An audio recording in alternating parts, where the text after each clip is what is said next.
Brigadier General John Charteris CMG, DSO was a British general during the First World War. He was Sir Douglas Haig's Chief of Intelligence Officer at the British Expeditionary Forces Headquarters from 1915 to 1918. Career. Charteris was a Scout, son of a senior professor of materia medica at Glasgow University. He was fluent in French and German. He did not go to Cambly, but was the outstanding graduate of Staff College, Quetta in 1909.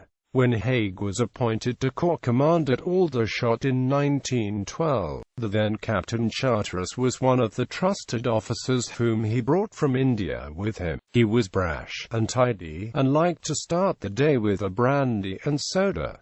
He was a sort of licensed jester amidst Haig's staid inner circle. He comes across as likable and able in his own writings, including his letters to his much younger wife Noel. Haig's chaplain G.S. Duncan later commented on how his vitality and loud-mouthed exuberance made him unpopular. He was sometimes described as Haig's evil counselor. Burgess, who became his secretary late in 1916, called him really a horror of a man, and by the end of 1917 he was known as the U-boat. He was not trained in military intelligence, and is sometimes blamed for Haig's errors, as he may well have told Haig what he wanted to hear. Haig kept him on after his inadequacies had been exposed. His intelligence reports, particularly predictions of German manpower and morale based on interviews with prisoners and statistical analysis of the pay books, were crucial in strategic decisions and were increasingly criticized by Major General Macdonagh, intelligence advisor at the War Office, and by politicians and, after Cambrai, the press.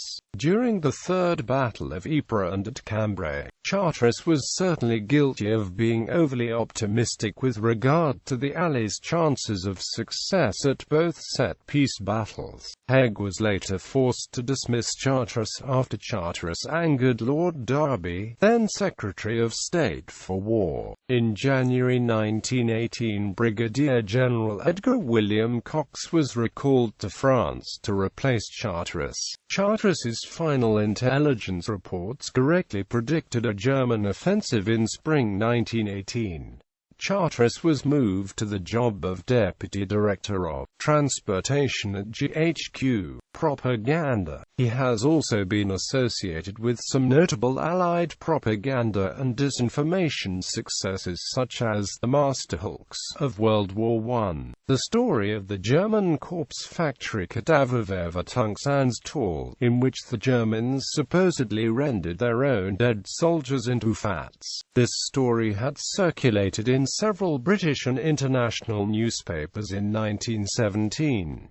After the war, Charteris allegedly claimed in a public speech that he invented the story when he deliberately switched captions on two German war pictures. One image showed soldiers killed in battle being taken away for burial, while the other showed horse carcasses being delivered to a processing factory behind German lines. One of his subordinates created a fake diary describing the use of the factory. This was to have been planted on the corpse of German soldier, to be found as proof of the story, but this plan was eventually dropped. Charteris's comments caused a media outcry. Philip Knightley says that all the evidence suggests that the story originated in newspaper reports about a real factory for rendering animal corpses. Charteris may have concocted the claim that he invented it in order to impress his audience, not realizing a reporter was present. Randall Marlin says that Charteris's claim to have invented the story is demonstrably false in a number of details. However, it is possible that a fake diary was created but never used. Nevertheless, this fake diary, which Charteris claimed to still exist, has never been found. It is also possible that Charteris created a miscaptioned photograph to be sent to the Chinese, but again there is no evidence of this.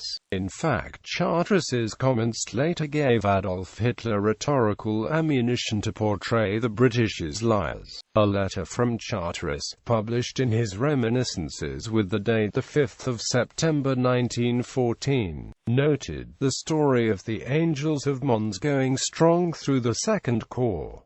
This may be the earliest account of the rumor. If authentic, this reference would predate Arthur Macken's The Bowmen, widely held to be the source of the Angels of Mons legend. However, this letter was published in 1931 in compilation book G.H.Q., and its authenticity is questionable. Examination of Charteris's original letters gives evidence that these entries and/or dates were falsified, leading David Clark, among others, to suggest that Charteris was using the Angels rumor for propaganda purposes.